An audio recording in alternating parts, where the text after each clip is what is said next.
तहज्जुद पढ़ रहा था तो फ़ोन मेरा खुला हुआ था, बंद करना याद न रहा। तो जब मैं नमाज से फारिग हुआ तो मैंने देखा एक नंबर से 80 कॉलें आई,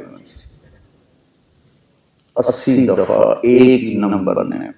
उस वक्त होते थे मोबाइल में आ जाता था, एक दफा, दो दफा, तीन दफा, चार, 80 दफा उसमें कॉल एक ही नंबर से थी। मैं रात को सोया हुआ था, कोई 1 और 2 के दरमियान, सर्दियों में लंबी रात होती, तो फोन खुला रह गया, तो घंटी बजी। मैं घबरा के उठा, अल्लाह करे खैर हो गई। ऐसे दा फोन, अल्लाह को खैर की खबर सुना, कोई बुरी खबर ना सुना। मैंने ऐसी आंखें खुली, आधे बंद, मैंने कहा जी ओ जी पुछना है भाई टॉयलेट दुआ पढ़ सकने हैं कि नहीं, दुआ पढ़ सकने हैं कि नहीं। ये हदीस आज मोबाइल पे फिट आ कि एक दफा, पता है स्विट्जरलैंड में कोई किसी को डायरेक्ट कॉल नहीं करता है, पहले मैसेज करता है, मैं आपको कॉल कर सकता हूँ।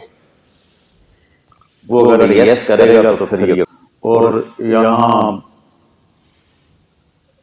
एक तो घंटियां गाने की हैं, और भूल गया बेचारा नमाज में तो लगा हुआ। मस्जिद नबवी में नमाज पढ़ते में एक आदमी का फोन बजने लगा, उसकी टोन लगी हुई, मैं इसको कौन समझाए। तो आज फोन इसका मिसाल है कि कम से कम मसरूफ आदमी को ऐसे तंग ना करो। पहले इजाजत लो, इजाजत ना मिले तो बुरा ना मनाओ। अब मेरे बच्चों के मैसेज आते हैं, मैं नहीं अटेंड करता हूँ, ना कर सकता हूँ। तो अभी कल की बात है कि परसों एक मैसेज आ रहा था मुसलसल, मैं डिलीट कर देता था। तो वो कोई लड़की थी, उन्होंने कहा अगर मैं किसी मालदार की बेटी होती फिर तो तुम बड़ी जल्दी मेरा फोन उठा लेते। फिर आगे से इस तरह की अखलाक से गिरी हुई बातें करते। और जो किसी लड़के का नाम उठाओ, गरीब जो हुआ होता वजीर आला, तो तू भाग के मेरा फोन उठाता। अल्लाह किस मुश्किल में है, किस मुसीबत में है। तो इस मोबाइल ने हमारी जिंदगी को बहुत ज्यादा डिस्टर्ब किया है।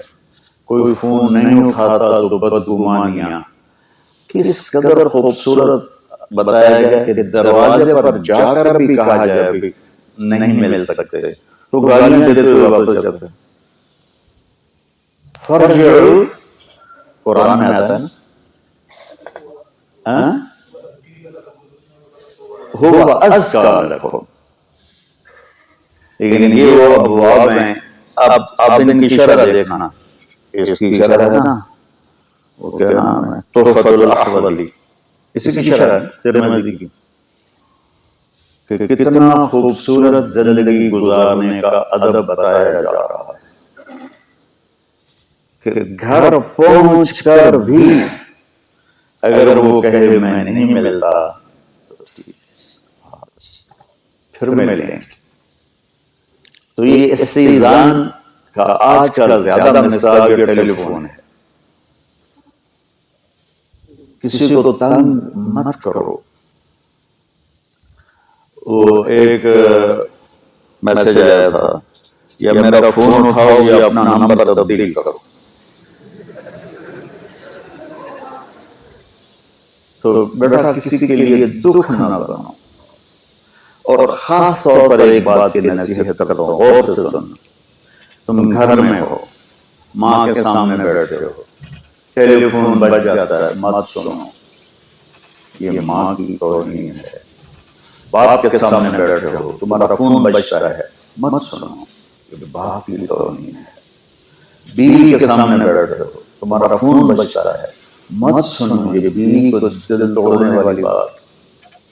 बीवी का फोन बजता है, वो खामिन के सामने बैठी है, मत सुने, ये खामिन का दिल खराब होगा, इससे हमारी फैमिली लाइफ बर्बाद